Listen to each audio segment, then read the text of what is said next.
और आरएसएस ने ही आप पर आक्रमण किया है। और ये कोई नई बात नहीं है, ये हजारों साल से आक्रमण कर रहे हैं आप पे, मनुवादी वही। और ये हर लेवल पे होता है, हर लेवल पे होता है। ये एजुकेशन में होता है,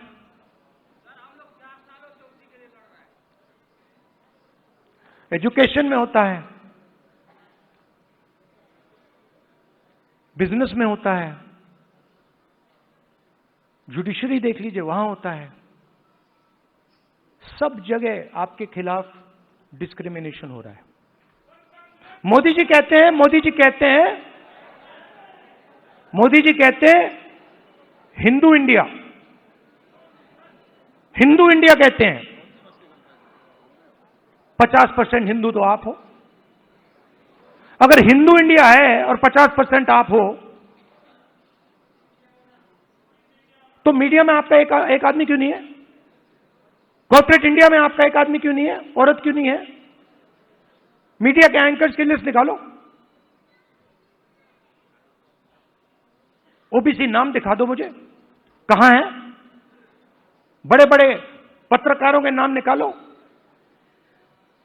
ओबीसी कहां है? कौन है वहां पे? अदानी ओबीसी है क्या? आपकी पूरी की पूरी जमीन उसको दी जा रही है, पूरी की पूरी आपकी जमीन ओबीसी, दलित, आदिवासियों की जमीन छीन छीन कर अदानी को दी जा रही है, अंबानी को दी जा रही है, टाटा को दी जा रही है, इन लोगों को दी जा रही है। इनके सिस्टम में कोई ओबीसी है ही नहीं, दलित है ही नहीं, आदिवासी है ही नहीं। तो इसलिए हमने कहा है सबसे पहले जहां भी हमारी सरकार होगी वहां जाति जनगणना होगा। दलितों की हिस्ट्री है ना? देश के दलितों को अंबेडकर जी ने उनकी हिस्ट्री समझाई। और अगर आप आज दलित से पूछें कि भाई आपकी हिस्ट्री क्या है, वो आपको 3000 साल की हिस्ट्री बता देगा।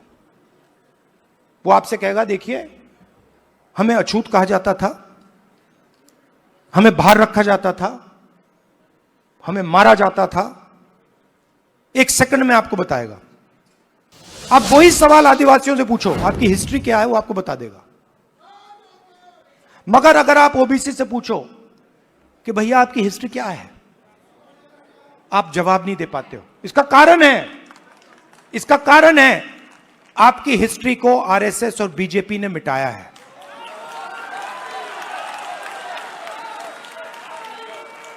आपकी हिस्ट्री को, जो देश की उत्पादक शक्ति की हिस्ट्री है, उसको आरएसएस और बीजेपी ने मिलकर मिटाने का काम किया है।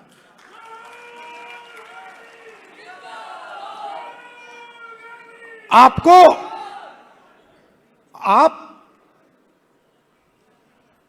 स्कूल पढ़े हो ना हिंदुस्तान में? स्कूल पढ़े ना? आप मुझे बताओ, आपने स्कूल में हिस्ट्री की तो किताब पढ़ी होगी, उसमें ओबीसी की हिस्ट्री कौन सी थी? कहां थी? उसमें कहीं लिखा था ओबीसी की हिस्ट्री के बारे में? कुछ लिखा था? मैंने तो नहीं पढ़ा। आज जब मैं बात को समझ रहा हूं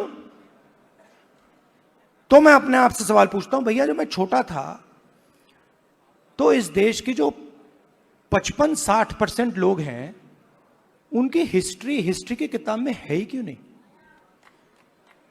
यह जानबूझ के मिटाया गया है, क्योंकि जिस दिन आप अपनी हिस्ट्री समझ जाओगे उस दिन आप समझ जाओगे कि आरएसएस आपका सबसे बड़ा दुश्मन है।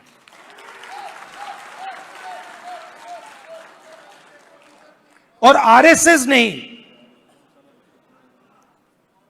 आप पर आक्रमण किया है। और यह कोई नई बात नहीं है, यह हजारों साल से आक्रमण कर रहे हैं आप पे, मनुवादी वही।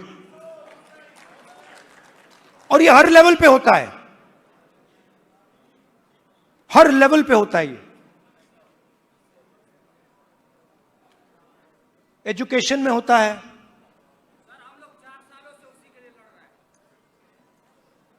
एजुकेशन में होता है, बिजनेस में होता है, जुडिशरी देख लीजिए वहां होता है। सब जगह आपके खिलाफ डिस्क्रिमिनेशन हो रहा है। मोदी जी कहते हैं, मोदी जी कहते हैं हिंदू इंडिया, हिंदू इंडिया कहते हैं। 50% हिंदू तो आप हो। अगर हिंदू इंडिया है और 50% आप हो, तो मीडिया में आपका एक आदमी क्यों नहीं है? कॉर्पोरेट इंडिया में आपका एक आदमी क्यों नहीं है? औरत क्यों नहीं है? मीडिया के एंकर्स की लिस्ट निकालो,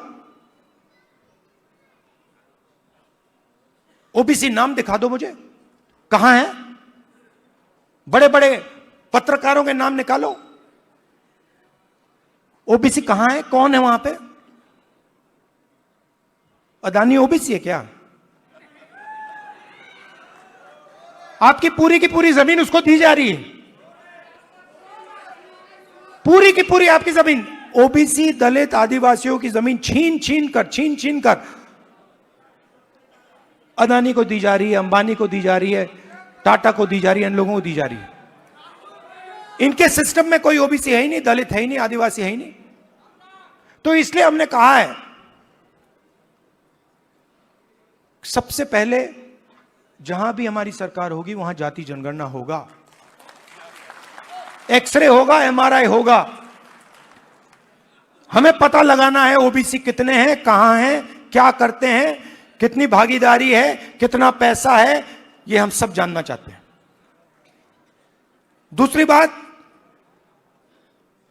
जैसे ही जाति जनगणना होता है वैसे ही 50% की दीवार वहीं टूट जाती है। तेलंगाना के चीफ मिनिस्टर ने जाति जनगणना के होने के एकदम बाद अपने आप 50% की दीवार तोड़ दी और उन्होंने कहा कि भाई, मैंने उनसे पूछा, उन्होंने कहा राहुल जी, जब मैंने ये देखा मेरे सामने कोई ऑप्शन ही नहीं है, मुझे ये करना पड़ा।